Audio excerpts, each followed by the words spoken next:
বাসযোগ্যতার সূচকে এবারও তালিকার একেবারে তলানিতে রাজধানী ঢাকা। জনসংখ্যা বৃদ্ধি আর অপরিকল্পিত নগরায়নের দায়ী বলছেন নগর পরিকল্পনাবিদরা। নগর সরকার ব্যবস্থা যতক্ষণ আমরা না করব আমাদের উত্তরণের কোনো সুযোগ নাই। উন্নয়ন নিয়ন্ত্রণ না থাকে, পরিকল্পনা না থাকে এবং আইনের শাসন না থাকে, প্ল্যানিং এবং আমাদের যে ল এনফোর্সমেন্ট না থাকে, তাহলে তো ঈশ্বর ভালো করবে না। বৃষ্টির ঢলে ভাসছে চট্টগ্রাম থেকে কক্সবাজারের বিস্তীর্ণ এলাকা। পাহাড় ধসে 3 দিনে 21 জনের প্রাণহানি। 3 পার্বত্য জেলার অনেক সড়কে যান চলাচল বন্ধ।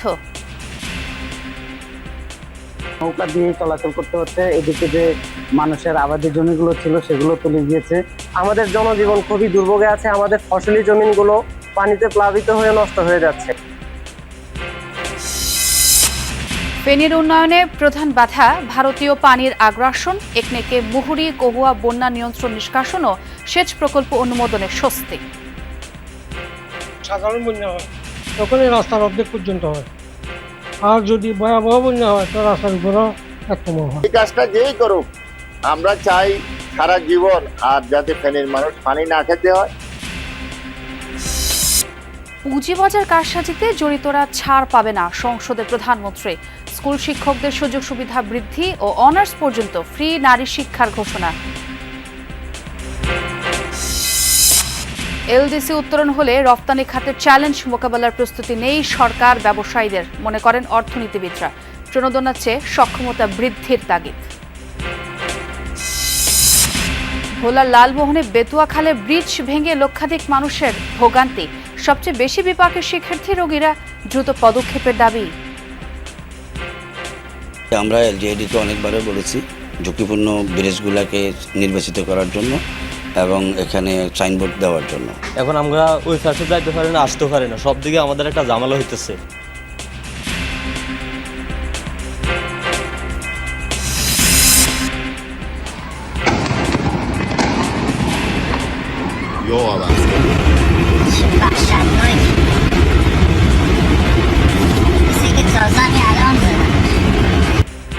যুদ্ধবিরতির মাঝে টানা দ্বিতীয় দিনের মতো ইরান যুক্তরাষ্ট্র পাল্টাপাল্টি হামলা। তেহরানকে 20 গুণ শক্তিতে জবাব দেওয়ার হুঁশিয়ারি ট্রাম্পের।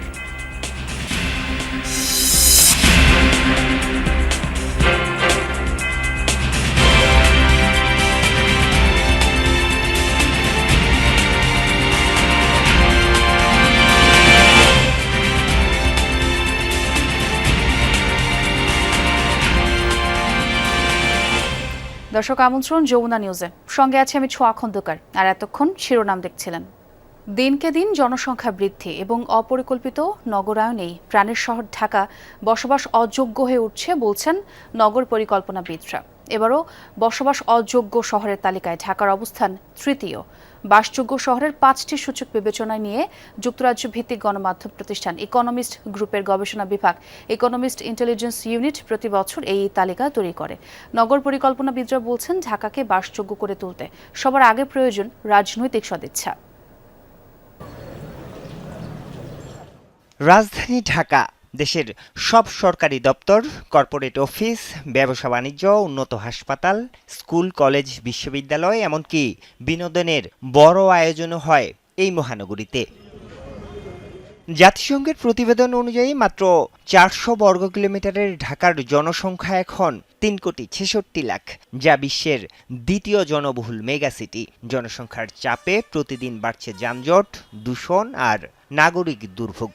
প্রশ্ন উঠেছে, অতিমাত্রায় ঢাকা নির্ভর হওয়াই কি রাজধানীকে বসবাস অযোগ্য করে তুলছে?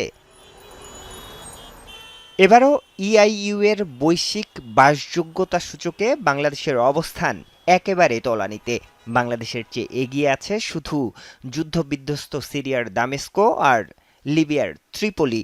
গত বছরও বাংলাদেশের অবস্থান ছিল একই রকম। আমরা আমাদের ঢাকা শহরকে আসলে শুধুমাত্র অর্থনীতি বা ভোগের জায়গা বানিয়েছি। পাশাপাশি হচ্ছে যে এই শহরে একটা নির্দিষ্ট জনসংখ্যা এবং জনঘনত্ব মেনে চলা, সেই শহর তো আসলে আমাদের যে বাসযোগ্যতার মানদণ্ডে ভালো করবে সেটা কোনো সম্ভাবনা নাই। একটি শহরের স্থিতিশীলতা, স্বাস্থ্যসেবা, সংস্কৃতি ও পরিবেশ শিক্ষা এবং অবকাঠামো এই 5 দিক বিবেচনায় নিয়ে তৈরি করা হয়েছে এই সূচক, যার মধ্যে সবচেয়ে পিছিয়ে আছে অবকাঠামো সূচকে। আমরা আমাদের অভিঘাতগুলোকে অগ্নি অভিঘাত বলি, তাপমাত্রার অভিঘাত বলি, এমনকি ভূমিকার জন্য সহনশীল ভবন পর্যন্ত নির্মাণ করতে ব্যর্থ হচ্ছি, যার যা খুশি করার প্রবণতার মধ্যে দিয়ে পুরো দুর্বৃত্তায়ন নগরায়ন তৈরি করেছি। রাজধানীকে বসবাসযোগ্য করে তুলতে ঢাকার বিকেন্দ্রীকরণ সহ পরিকল্পিত নগরায়নের উপর জোর দিয়েছেন নগর বিশেষজ্ঞরা। সিটি গভর্নমেন্ট বা নগর সরকার ব্যবস্থা যতক্ষণ আমরা না করব, আমাদের উত্তরণের কোনো সুযোগ নাই। আমরা 11টা মন্ত্রণালয়ে 54টা সংস্থার হাতে বিভিন্ন দায়িত্ব দিয়ে এই নগরীকে বিশৃঙ্খল অবস্থার মধ্যে ফেলে দিয়েছে। উন্নয়ন নিয়ন্ত্রণ না থাকে, পরিকল্পনা না থাকে এবং আইনের শাসন না থাকে, প্ল্যানিং এবং আমাদের যে ল এনফোর্সমেন্ট না থাকে, তাহলে তো এই শহর ভালো করবে না এবং করছে না। এবং এটা আমাদের যুদ্ধ বিধ্বস্ত যে শহরগুলোর কাতারে আমরা আছি, অনেকটা তাই। বাসযোগ্যতার দিক থেকে সবার উপরে আছে ডেনমার্কের কোপেনহেগেন, অস্ট্রিয়ার ভিয়েনা, অস্ট্রেলিয়ার মেলবোর্ন ও সিডনি, জাপানের ওসাকা এবং টোকিও আছে তালিকার 7 এবং 10 নম্বরে। আরিফুর রহমান সবুজ, যমুনা নিউজ, ঢাকা। টানা বর্ষণে পানিতে ভাসছে বৃহত্তর চট্টগ্রামের বিস্তীর্ণ অঞ্চল, বিপর্যস্ত হয়ে পড়েছে জনজীবন। 3 পার্বত্য জেলা ও কক্সবাজারে বিঘ্নিত যোগাযোগ ব্যবস্থা। পানি ঢুকেছে বাড়িঘর, দোকানপাটেও। চরম ভোগান্তিতে দুর্গত এলাকার বাসিন্দারা। সাজেকে আটকা পড়েছেন 6 শতাধিক পর্যটক। বিদ্যুৎ উপকেন্দ্রে পানি ওঠে খাগড়াছড়ির দীঘিনালা উপজেলা ও আশপাশের এলাকা বিদ্যুৎ বিচ্ছিন্ন হয়ে পড়েছে। খাগড়াছড়ির পরিস্থিতিও অবনতির দিকেই। দীঘিনালার মাইনী নদীর পানি বৃদ্ধি পাওয়ায় প্লাবিত জেলার নিম্নাঞ্চল। পানি বন্দী হয়ে পড়েছে কয়েকশো পরিবার। খাগড়াছড়ির দীঘিনালা ও রাঙ্গামাটির লংদুর সড়ক যোগাযোগ বন্ধ। টানা ভারী বর্ষণ ও পাহাড়ি ঢলে বিপর্যস্ত রাঙ্গামাটির জনজীবন। পাহাড় ধসের কারণে রাঙ্গামাটি থেকে বান্দরবান, রাজস্থলী, খাগড়াছড়ি, মহালছড়ি, বাঘেছড়ি ও লংদু সড়কে যান চলাচল বন্ধ। কাপ্তাই হ্রদে তীব্র স্রোত থাকায় চলছে না ছোট নৌযান, তলিয়াছে নিম্নাঞ্চল। দুর্যোগপূর্ণ পরিস্থিতিতে আগেই সাজেক ভ্রমণে নিষেধাজ্ঞা জারি করে প্রশাসন। টানা ভারী বর্ষণে বান্দরবানে নদ নদী ও ছড়ার পানি বৃদ্ধি পেয়ে নিম্নাঞ্চল প্লাবিত হয়েছে। পাহাড় ধসের শঙ্কায় চলছে মাইকিং। পর্যটকদের নিরাপত্তায় এরই মধ্যে 10 জুলাই পর্যন্ত বান্দরবানের সব পর্যটন কেন্দ্র বন্ধ ঘোষণা করেছে প্রশাসন। পাহাড়ি অঞ্চলে ঝুঁকি নিয়ে বসবাসরতদের সরাতে প্রশাসন চেষ্টা করছে বলে জানিয়েছেন বিভাগীয় কমিশনার। ভারী বর্ষণে প্লাবিত কক্সবাজারের বিস্তীর্ণ নিম্নাঞ্চল, ঈদগাঁও উপজেলার স্বাস্থ্য কমপ্লেক্সও পানিতে তলিয়ে যাওয়ায় ব্যাহত চিকিৎসা সেবা।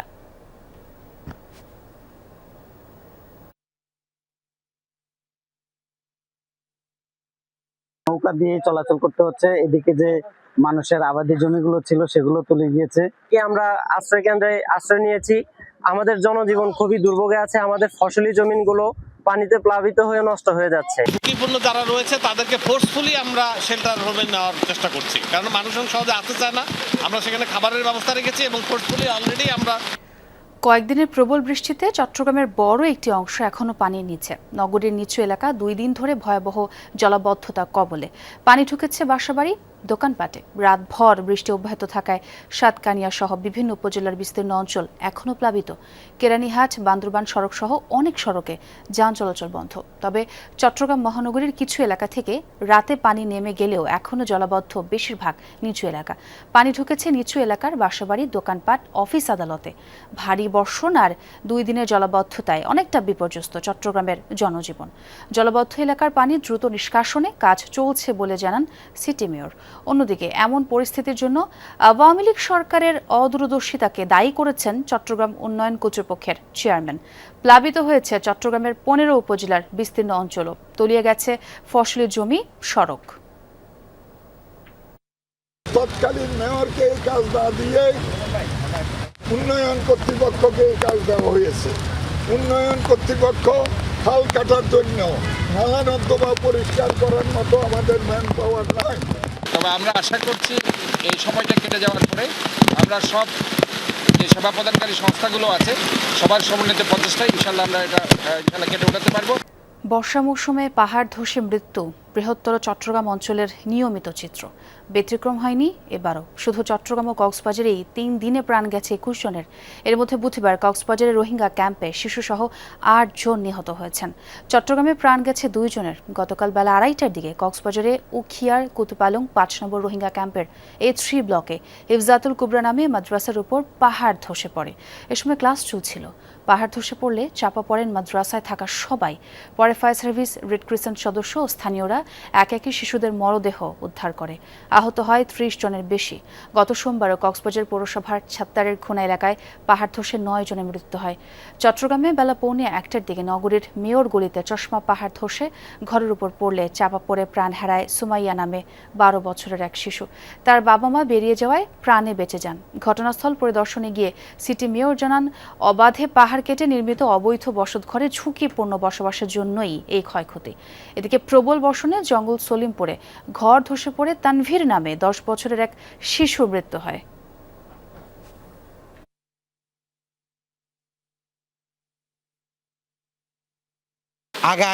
আগে আর আসি হিসাবে আর তো হন্নান তো কি হইব আর তো স্বর্ণমিকা আছে তারা হন স্বর্ণই বাজল হন্ন ভা পার ভাঙিয়ারে ফরিয়ারে 4 জনের মাঝে একজন ইঞ্জুরি হয়ে গিয়ে আড্ডি ভাঙে গিয়ে এখন এমএসএ হসপিটাল আমার ঢুকে কাউকে কাটতে আমরা দিই নেই। এখন আমরা বদ্ধপরিকর যে কাউকে কোনো পাহাড় আমরা কাটতে দিব না। কেউ যদি কোনো এভিডেন্স কেউ আমাদেরকে দিতে পারে কেউ কাটছে, সাথে সাথে তাদেরকে আমরা আইনের আওতায় আনবো। জলাবদ্ধতার খবর জানবো সহকর্মীদের কাছ থেকে। চট্টগ্রামে এবং রাঙামাটিতে যুক্ত হব। প্রথমে একটু চট্টগ্রামের আবহাওয়ার পরিস্থিতির খবরটা জেনে আসতে চাই সহকর্মী জোবায়ের রিফাতের কাছ থেকে। রিফাত, রাতভর তো বৃষ্টি হয়েছে, এখনো কি বৃষ্টি চলমান রয়েছে এবং নগরীর কোন এলাকায় নতুন করে কি জলাবদ্ধতা সৃষ্টি হয়েছে কিনা, সে সাথে জনভোগান্তির বিষয়টি একটু জানতে চাই। 5 মিনিট আগেই কিন্তু একেবারে ভারী যে বর্ষণ সেটি শুরু হয়েছে। রাতভর আমরা দেখেছি যে থেমে থেমে একেবারে মুষলধারে যে বৃষ্টি সেটি ছিল এবং ফলত যেটি হয়েছে নিচু এলাকা যেগুলো জলাবদ্ধ ছিল, জলমগ্ন ছিল এবং নিচতলার বাসাবাড়িতে যে মানুষ আটকা ছিল স্বাভাবিকভাবেই তাদের আসলে দুর্ভোগ পোহাতে হয়েছে।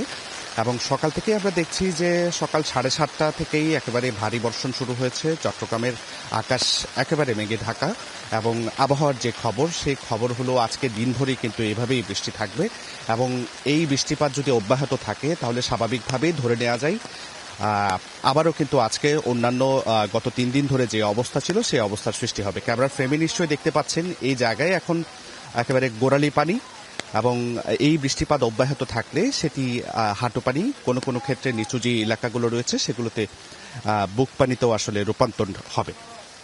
এবং প্রশাসনের যে বিষয়টি সেটি একটু আপনাকে জানিয়ে রাখি। কর্তৃপক্ষ যেটি বলছে, যেহেতু চট্টগ্রামে জলাবদ্ধতা নিরসন প্রকল্পের কাজ চলছে 36টি খালকে ঘিরে, সেক্ষেত্রে 30টি খালের কাজ আসলে পুরোপুরি শেষ, অর্থাৎ শতভাগ শেষ হয়েছে এবং বাকি যে 6টি খাল রয়েছে সেই 6টি খালের মধ্যে 5টি খালের কাজ কিন্তু আসলে 98% শেষ এবং অন্য যে খালটি রয়েছে সেটির কাজও প্রায় 68% শেষ। তাহলে স্বাভাবিকভাবেই বলা যায় যেহেতু রাতভর একেবারে থেমে থেমে বৃষ্টি হয়েছে, লাগাতার যে বৃষ্টিপাত সেটি ছিল না, ফলত নতুন করে কোনো এলাকায় আসলে জলাবদ্ধতার সৃষ্টি হয়নি। তবে যে এলাকাগুলোতে পানি জমেছিল সেগুলো কিছুটা নামতে শুরু করেছে। এই বৃষ্টিপাত অব্যাহত থাকলে আবারও জলাবদ্ধতার সৃষ্টি হবে এবং মানুষের ভোগান্তি বেড়েই চলবে। ছোঁয়া, অনেক ধন্যবাদ রিফাত আপনাকে আপডেট দেওয়ার জন্য। এবারে আমরা একটু রাঙামাটিতে যেতে চাই, সহকর্মী শামসুল আলমের কাছ থেকে খোঁজ খবর নেব। শামসুল, জলাবদ্ধ এলাকার পরিস্থিতি কেমন দেখছেন এবং যে সড়কে যান চলাচল বন্ধ ছিল সেটি চালু হয়েছে কিনা? জানিয়ে রাখতে চাই যে সব এলাকাতে জলাবদ্ধতা সৃষ্টি হয়েছে, সেসব এলাকাতে আস্তে আস্তে ধীরে ধীরে পানি নামতে শুরু করছে। যেমন আপনার বাগাইছড়ি থেকে ইতিমধ্যে পানি নামতে শুরু করেছে, তবে কিছু কিছু এলাকাতে আবার কিন্তু জলাবদ্ধতা সৃষ্টি হচ্ছে, যেমন জোড়াছড়ি, বিলাইছড়ি, লংগুদু, এইসব এলাকাগুলোতে কিন্তু আবার এখনো পর্যন্ত জলাবদ্ধতা রয়েছে, এখনো পর্যন্ত সেখান থেকে পানি নামতে শুরু করে। তাছাড়া আপনাকে আমি জানিয়ে রাখতে চাই এই বৃষ্টিপাতের ফলে গতকাল রাত্রি থেকে কিন্তু আবার পুনরায় বৃষ্টিপাত শুরু হয়েছে। আজ সকালে ভোরের দিকে কিন্তু কিছুটা ভারী বৃষ্টিপাত হয়েছে এবং সকালে বৃষ্টিপাত একটু কমলেও মাঝারি ধরনের বৃষ্টিপাত কিন্তু এখনো অব্যাহত রয়েছে। এই ধরনের যদি বৃষ্টিপাত অব্যাহত থাকে তাহলে যেসব এলাকাগুলোতে এখন পানি নামতে শুরু হয়েছে সেসব এলাকাগুলোতে পুনরায় আবার লোকজন পানিবন্দী হওয়ার সম্ভাবনা রয়েছে। আরেকটি বিষয় আপনাকে জানিয়ে রাখতে চাই, সেটি হচ্ছে যে এই পাহাড় ধসের কারণে রাঙ্গামাটি, খাগড়াছড়ি, লালমাটি, বানিয়াচর, রাঙ্গামাটি, মহালছড়ি এবং রাঙ্গামাটির সাথে সরাসরি বান্দরবন এবং রাজস্থলীর যে সড়ক যোগাযোগ রয়েছে সেই সড়ক যোগাযোগ এখনো পর্যন্ত বন্ধ রয়েছে, যার পরিপ্রেক্ষিতে রাঙ্গামাটি থেকে সরাসরি কোনো যানবাহন এখনো পর্যন্ত চলাচল করেনি। এই ছিল রাঙ্গামাটি থেকে আমার সর্বশেষ খবর। সোয়া। ফেনী জেলার উন্নয়নের প্রধান বাধা ভারতীয় পানি আগ্রাসন। সড়ক, বাড়িঘর, কৃষি, মৎস্যতে ক্ষতির পরিমাণ থাকে সবচেয়ে বেশি। এর থেকে রক্ষা পেতে 16 জুন একনেক সভায় মুহুরী কহুয়া বন্যা নিয়ন্ত্রণ নিষ্কাশন ও সেচ প্রকল্পের জন্য 1542 কোটি 16 লাখ টাকার একটি প্রকল্প অনুমোদন দেওয়া হয়। একনেকে অনুমোদনের খবর প্রকাশের মানুষের মাঝে স্বস্তি আসলেও কিছুটা শঙ্কাও রয়েছে। সেনাবাহিনীকে দিয়ে প্রকল্প বাস্তবায়নের দাবি জানিয়েছেন ক্ষতিগ্রস্ত বাসিন্দারা। পানি উন্নয়ন বোর্ড ও স্থানীয়দের সাথে কথা বলে যেটি জেনেছি, বিগত 9 বছরে মুহুরী এবং কহুয়া নদীর 235টি স্থানে বাঁধ ভেঙেছে। সব সরকারের আমলে বাঁধ ভাঙে, বরাদ্দ হয়, কিন্তু কাজের কাজ কিছুই হয়নি। এখন এখানকার বাসিন্দাদের দাবি, যে প্রকল্পটি অনুমোদন হয়েছে সেটি যেন সেনাবাহিনীর মাধ্যমে করা হয়।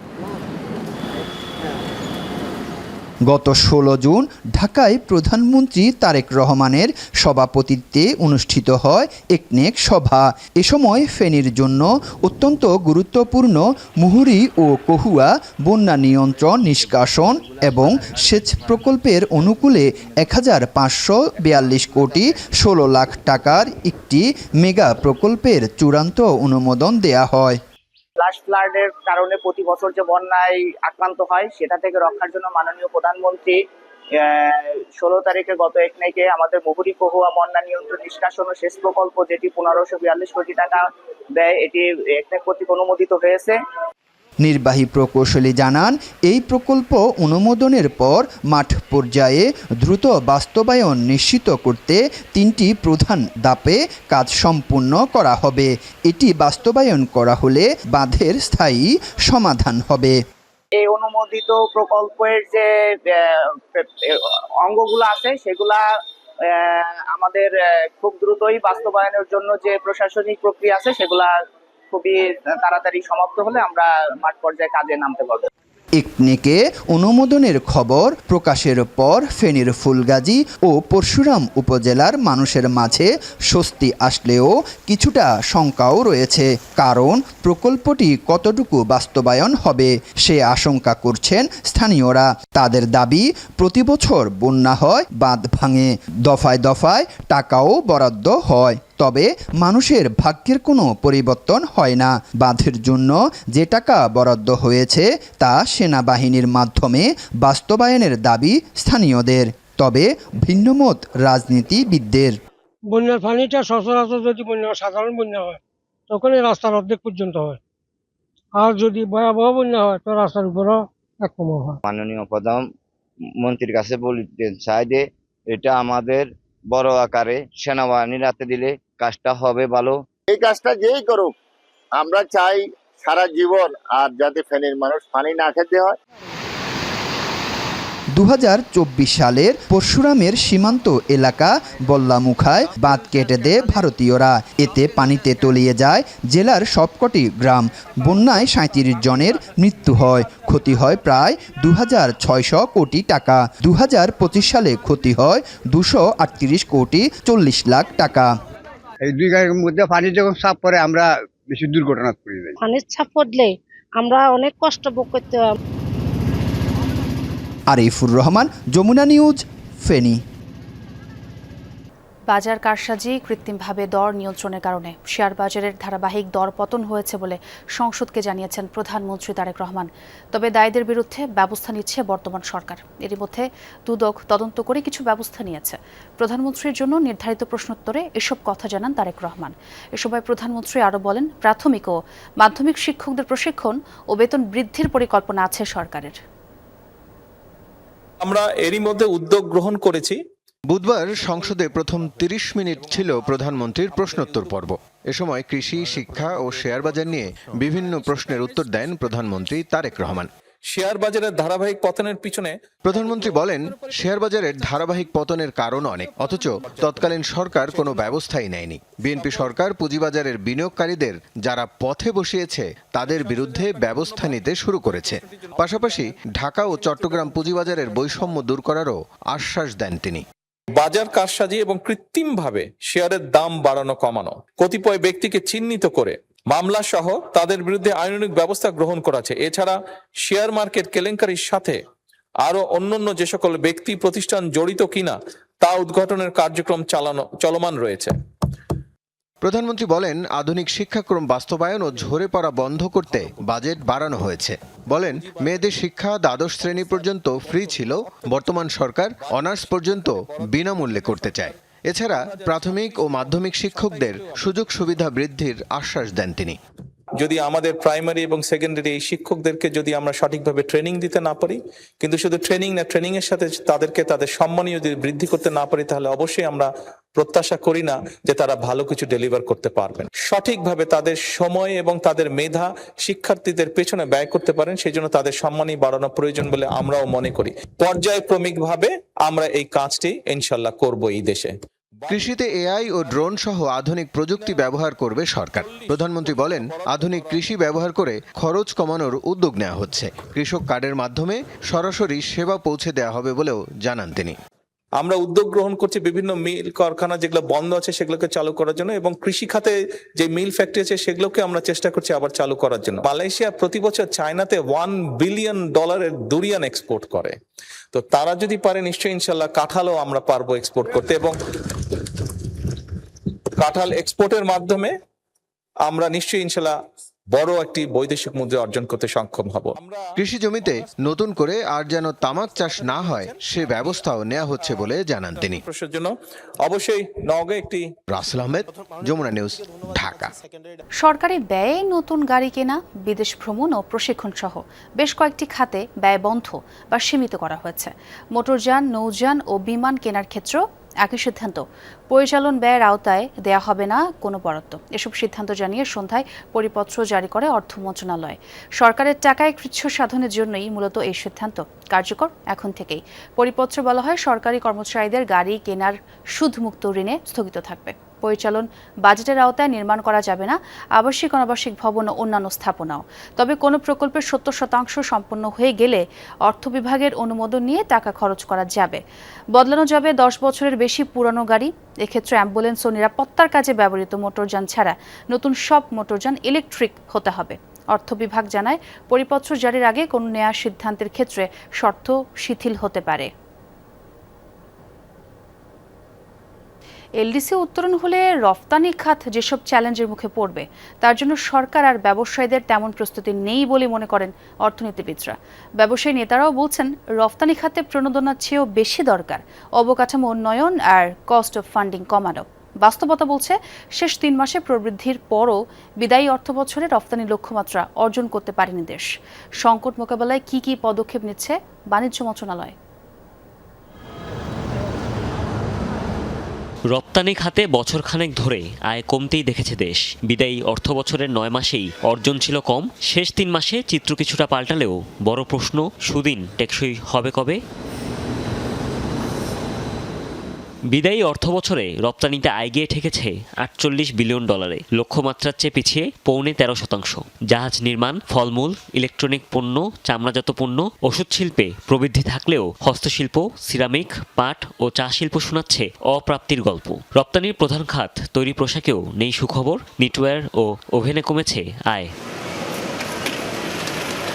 এ খাতের শীর্ষ সংগঠন বিজিএমইএ সভাপতির মতে, বৈশ্বিক ভূরাজনৈতিক উত্তেজনা, জ্বালানি সংকট, ট্রাম্প ট্যারিফ এসব কারণ তো রয়েছেই। তবে দেশের রপ্তানি খাতের অবকাঠামো উন্নয়ন আর কস্ট অফ ফান্ডিং না কমাতে পারলে সম্ভব হবে না টেকসই উন্নয়ন।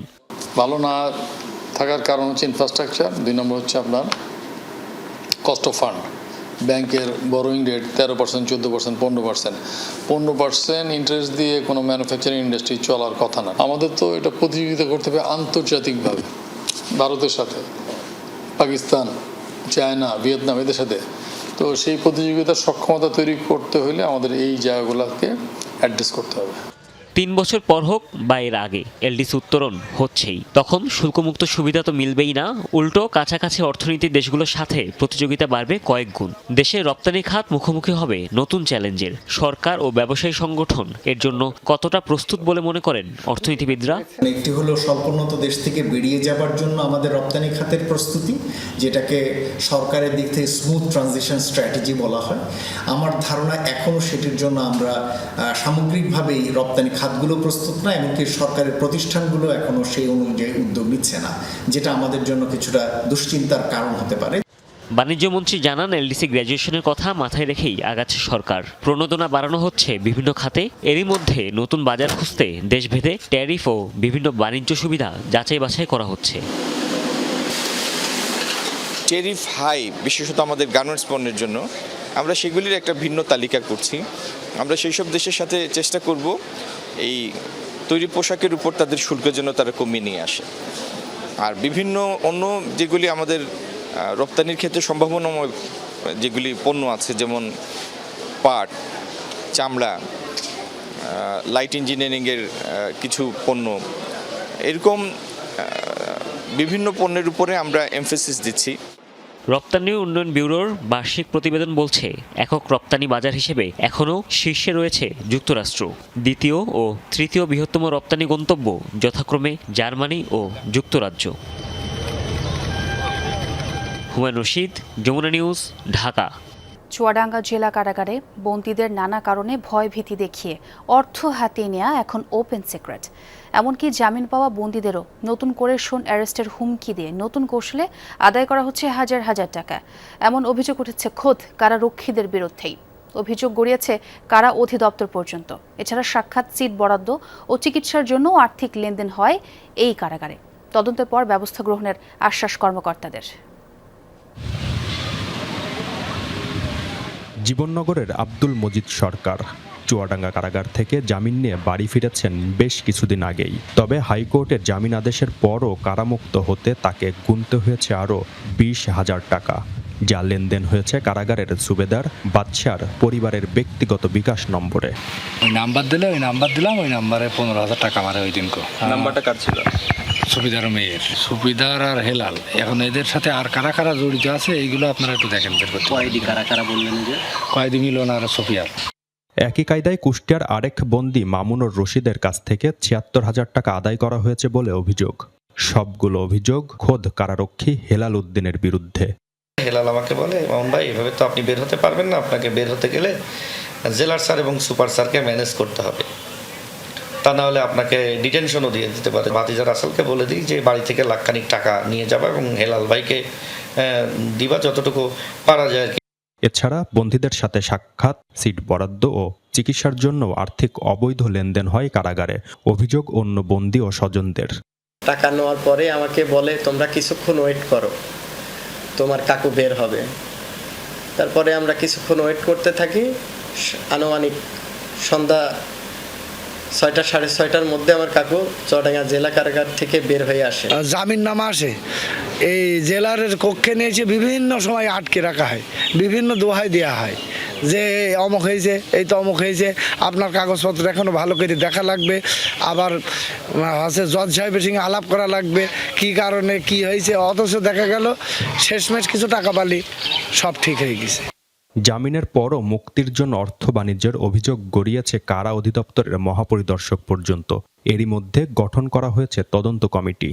যখন কারা অধিদপ্তর থেকে একটি তদন্ত কমিটি গঠন করে দেওয়া হলো এবং সেই তদন্তে যখন আমাদের কাছে আসলো, তখন আমরা বুঝতে পারলাম যে আসলে সে এরকম একজন অভিযোগ করেছে আর কি। তো গত 4 তারিখে অর্থাৎ শনিবার তদন্ত করার জন্য আমাদের জেলা কারাগারে এসেছেন এবং উনি স্বাধীনভাবে নিজের মতো করে তদন্ত করে চলে গেছেন। জেলা কারাগারে গড়ে বন্দী থাকে 600 জন। কারা অভ্যন্তরে বন্দীদের জিম্মি করে এই অর্থ আদায়ের যে অভিযোগ এবং বিভিন্ন যে অভিযোগ উঠেছে, সেই অভিযোগের ব্যাপারে কারা কর্তৃপক্ষের কোনো আনুষ্ঠানিক বক্তব্য পাওয়া যায়নি। তাই সচেতন মহল এবং ভুক্তভোগীদের দাবি, প্রতিটি ঘটনার সুষ্ঠু এবং নিরপেক্ষ তদন্ত হোক, দোষীদের আইনের আওতায় আনা হোক। জিসান আহমেদ, যমুনা নিউজ, চুয়াডাঙ্গা। ভোলার লালমোহন উপজেলার ৩ ইউনিয়নের মানুষের যোগাযোগের অন্যতম মাধ্যম বেতুয়া খালের উপর নির্মিত ব্রিজ, কিন্তু ব্রিজটি ভেঙে যাওয়ায় ৩ ইউনিয়নের লক্ষাধিক মানুষ চরম দুর্ভোগে পড়েছেন। এদের মধ্যে সবচেয়ে বেশি বিপাকে শিক্ষার্থী ও রোগীরা, এছাড়াও ক্ষতিগ্রস্ত ব্যবসায়ী, কৃষক। ব্রিজটি পুনর্নির্মাণে দ্রুত ব্যবস্থা নেওয়ার দাবি স্থানীয়দের। 2 সপ্তাহেরও বেশি সময় ধরে এভাবেই ভাঙা অবস্থায় পড়ে রয়েছে ভোলা লালমোহন উপজেলার বেতুয়া খালের ওপর নির্মিত ব্রিজটি। অথচ 3 ইউনিয়নের লক্ষাধিক মানুষের যাতায়াতের অন্যতম মাধ্যম এই ব্রিজ। প্রায় 2 যুগ আগে বেতুয়া খালের উপর নির্মাণ করা হয় 45 মিটারের আয়রন ব্রিজটি। স্থানীয়দের অভিযোগ, দীর্ঘদিন ধরে ব্রিজটি জরাজীর্ণ অবস্থায় পড়ে থাকলেও সংস্কারের কোনো উদ্যোগ নেয়নি এলজিইডি। ফলে গত 23 জুন একটি বালুবাহী ট্রাক উঠলে ব্রিজের মাঝখান থেকে ভেঙে যায়। এতে ঘটনাস্থলেই নিহত হন ট্রাক চালক, আহত হন হেলপার। এই ব্রিজ দিয়ে ধলিগন্ডা এবং রমাগঞ্জের লোকজন লালমোহন উপজেলায় যাতায়াত করতেন, কিন্তু এই ব্রিজটি ভেঙে যাওয়ার কারণে এখন যাতায়াতে ব্যাঘাত ঘটেছে। আমরা এলজিইডিকে অনেকবারই বলেছি ঝুঁকিপূর্ণ ব্রিজগুলোকে নির্বাচিত করার জন্য এবং এখানে সাইনবোর্ড দেওয়ার জন্য। হয়তো কি কারণে তারা দেয়নি, তাদের এই অবহেলার কারণে হয়তো এই দুর্ঘটনার কারণ হতে পারে। ব্রিজটি ভেঙে যাওয়ার পর থেকেই বিপাকে রমাগঞ্জ, ধলিগৌরনগর ও লর্ড হার্ডিঞ্জ ইউনিয়নের বেশ কয়েকটি গ্রামের মানুষ। সবচেয়ে দুর্ভোগে শিক্ষার্থী ও রোগীরা।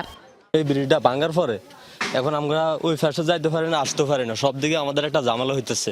এপার ওপার ছাত্রছাত্রীরা, ব্যাপক ছাত্রছাত্রী, মাদ্রাসা, ছোট শিশু, হাফিজিয়া মাদ্রাসা এবং কলেজের ছাত্র, মহিলা, মেয়েরা আসা যাওয়ার বিশাল সমস্যা হয়ে গেছে। কেউ যাইতে পারছে, বিচ্ছিন্ন হয়ে গেছে। এলজিইডি কর্মকর্তারা বলছেন, ঝুঁকিপূর্ণ ব্রিজগুলোতে সাইনবোর্ড লাগানো হয়েছিল, তবে সেটি খুলে ফেলে স্থানীয়রা। দ্রুত নির্মাণে 100 মিটার ব্রিজ প্রকল্পের অন্তর্ভুক্ত করার জন্য নাম পাঠানো হয়েছে। প্রকল্প পাশ হলে দ্রুত কাজ শুরুর আশ্বাস দেন এলজিইডি কর্মকর্তা। ব্রিজ সংস্কারের জন্য অলরেডি আমরা এটা আমাদের আন্ডার 100 অর্থাৎ অনূর্ধ্ব 100 মিটার ব্রিজ নির্মাণ যে প্রকল্প, এই প্রকল্পের ডিপিপি হচ্ছে। আমরা ডিপিপিতে ইতিমধ্যে আমরা তথ্য পাঠিয়ে দিয়েছি। ব্রিজ ভেঙে পড়ায় নৌকায় খাল পারাপার করতে হচ্ছে স্থানীয়দের। এছাড়া সদরে যেতে 5 থেকে 6 কিলোমিটার বেশি পথ পাড়ি দিতে হচ্ছে। জারিন অর্নি, যমুনা নিউজ। একসময় ভরা মৌসুমে শরীয়তপুরের পদ্মা মেঘনায় জেলেদের জালে উঠত ঝাঁকে ঝাঁকে রূপালী ইলিশ। এখন সেই নদীতে ঘন্টার পর ঘন্টা জাল ফেলেও মিলছে না কাঙ্ক্ষিত মাছ। নদীর বুকে বেড়েছে ডুবোচর, কমেছে নাব্যতা, সেই সঙ্গে কমেছে ইলিশের বিচরণ। গত 5 বছরে এই নদীপথে ইলিশ উৎপাদন কমেছে 823 মেট্রিক টন। ইলিশ ধরার আশায় প্রতিদিন ভোরে হাজারো জেলে নামেন শরীয়তপুরের পদ্মা মেঘনায়, কিন্তু ভরা মৌসুমেও মিলছে না কাঙ্ক্ষিত ইলিশ। ঘন্টার পর ঘন্টা জাল ফেলে বেশিরভাগ জেলেকেই ফিরতে হচ্ছে খালি হাতে। জেলেরা বলছেন, বছর কয়েক আগেও জাল ফেললেই উঠত ঝাঁকে ঝাঁকে ইলিশ। বর্তমানে যে মাছ ধরা পড়ছে তাতে নৌকার জ্বালানি, শ্রমিকের মজুরি কোনোটাই উঠছে না তাদের। বলছেন, কমেছে নদীর গভীরতা, বিভিন্ন স্থানে তৈরি হয়েছে ডুবোচর, ফলে বদলে গেছে ইলিশের চলাচলের পথ। 10 জন লোক মাত্র একটা ইলিশ মাছ পাইছি, আর ভাত না খেয়ে মরতেছি আমরা। আজকে 2 দিন যাবত জাল পাইতাছি, একটা ইলিশ মাছ পাইতাছি না। আজকে 2টা পাঙ্গাস মাছ পাইছি। 2 দিন জাল পাইলে সকালে বাজার করন জানা, এই বাজে চলতেছে। নদীতে পানি কম, চর পড়ে গেছে, মাছ আসতে পারে না সাগর থেকে, এই জন্য আর কি মাছ অনেক কম। ইলিশ না থাকায় দাদনের টাকা পরিশোধ করতেও হিমশিম খাচ্ছেন জেলেরা। তাদের দাবি, নদীর নাব্যতা ফিরিয়ে আনা গেলে আবারও বাড়বে মাছের উৎপাদন। কিস্তিওয়ালারা বাড়িতে এসে মহিলার সাথে অনেক তালা করে, তাহলে আমরা যখন পয়সা রুজি করতে মাছ ধরতে পারতেছি না, কিন্তু এই জন্য আমাকে খুব অসুবিধা আমরা আছি। যদি আগের মতন গভীর হইতো, আগের মতন খালি হইতো, তাইলে আমরা এই আগের মতন ইলিশ মাছও পাইতাম, মাছও ধরতে পারতাম। মৎস্য বিভাগের তথ্য অনুযায়ী জাজিরার নাওডোবা থেকে গোসাইরহাটের মাঝের চর পর্যন্ত প্রায় 80 কিলোমিটার পদ্মা মেঘনা নদীপথে ইলিশ শিকার করেন জেলেরা। এই অংশেই রয়েছে ছোট বড় অন্তত 30টি ডুবোচর, ফলে বাধাগ্রস্ত হচ্ছে ইলিশের স্বাভাবিক মাইগ্রেশন। এর প্রভাব পড়েছে উৎপাদনে। মৎস্য কর্মকর্তারা বলছেন, নাব্যতা সংকট, অধিক ড্রেজিং, অতিমাত্রায় ভারী নৌযান চলাচল, দূষণ ও পরিবেশগত পরিবর্তনের কারণে ব্যাহত হচ্ছে ইলিশের স্বাভাবিক চলাচল। ফলে মাছ অন্য নদীপথে সরে যাচ্ছে। প্রায় 30টির উপরে ডুবোচর আছে শুধু পদ্মা নদীর ভিতরে। পাশাপাশি আমাদের মেঘনাতেও কিন্তু অনেক ডুবোচর আছে। এর পাশাপাশি কিছু অপরিকল্পিত ড্রেজিংয়ের কারণে কিন্তু মাছের যে মুভমেন্ট সেটাও কিন্তু ঠিকমতো হয় না। এই কয়েকটি কারণকে যদি আমরা সঠিকভাবে মোকাবেলা করতে পারি তাহলে কিন্তু আমরা আমাদের এখানে ইলিশের উৎপাদনটা কাঙ্ক্ষিত লক্ষ্যমাত্রা অনুযায়ী উৎপাদন করতে পারবো। নদীবেষ্টিত শরীয়তপুরের পদ্মা ও মেঘনাকে ঘিরেই জীবিকা নির্বাহ করেন প্রায় 36,000 জেলে। SM Shakil, Jamuna news, Shariatpur. যুদ্ধবিরতির পর ইরান জুড়ে সবচেয়ে ভয়াবহ হামলা চালিয়েছে যুক্তরাষ্ট্র। টার্গেট করা হয়েছে দক্ষিণ পূর্বাঞ্চলের শহর ও স্থাপনাগুলোকে। এর মধ্যে রয়েছে কৌশলগত গুরুত্বপূর্ণ শহর বন্দর আব্বাস, সেরেক, কোনারাক, ইরানশার, সাবাহার ও বোশের। এছাড়া পারস্য উপসাগরের আবু মুসা জাস কোকিশম দ্বীপেও হামলা চালিয়েছে মার্কিন সামরিক বাহিনী। এসব হামলা এখন পর্যন্ত একজনের মৃত্যুর খবর পাওয়া গেছে। শুধুমাত্র বন্দর আব্বাসেই হয়েছে 8টি বিস্ফোরণ। ইরানের অন্যতম বাণিজ্যিক হাব সাবাহার বন্দরকে প্রথমবারের মতো টার্গেট করা হয়েছে। 2টি জেটি ও একটি কন্ট্রোল টাওয়ার ক্ষতিগ্রস্ত। সাময়িকভাবে বিদ্যুৎ বিচ্ছিন্ন হয়ে পড়ে এলাকাটি। ইরানশার বিমানবন্দরে চালানো হামলায় মৃত্যু হয় এক দমকল কর্মীর। উত্তর পূর্ব ইরানের আক্কালা শহরের একটি রেলওয়ে ব্রিজেও হয়েছে হামলা। জবাবে বাহরাইন, কুয়েত ও জর্ডানের মার্কিন ঘাঁটি লক্ষ্য করে মিসাইল ছোড়ে IRGC। হামলার পর বাহরাইনে মার্কিন 5ম নৌবহরের ঘাঁটি থেকে ধোঁয়া উঠতে দেখা গেছে। শোনা গেছে একাধিক জোরালো বিস্ফোরণ। জর্ডানের আল আজরাক ও কুয়েতের আল সালেম বিমান ঘাঁটিতেও হয় হামলা। ইরানের প্রতিটি হামলার জবাব আরও 20 গুণ শক্তিতে ফেরত দেওয়ার হুঁশিয়ারি দিয়েছেন মার্কিন প্রেসিডেন্ট ডোনাল্ড ট্রাম্প। আবারও জোরদার অভিযান চালানো হবে বলেও জানান। ইরানে যুক্তরাষ্ট্রের নতুন হামলার পরই এয়ারফোর্স ওয়ানে এসব কথা বলেন তিনি। তাদের প্রতিটি আঘাতের বিপরীতে আমরা 20টি আঘাত করেছি। এভাবে যখনই আমাদের উপর হামলা হবে 20 গুণ জবাব দেব। গতরাতে সেটাই করেছি। আজও তারা কিছু করার চেষ্টা করেছিল, কিন্তু যখনই আক্রমণ করেছে তার চেয়ে অনেক বেশি জোরালো জবাব দিয়েছি।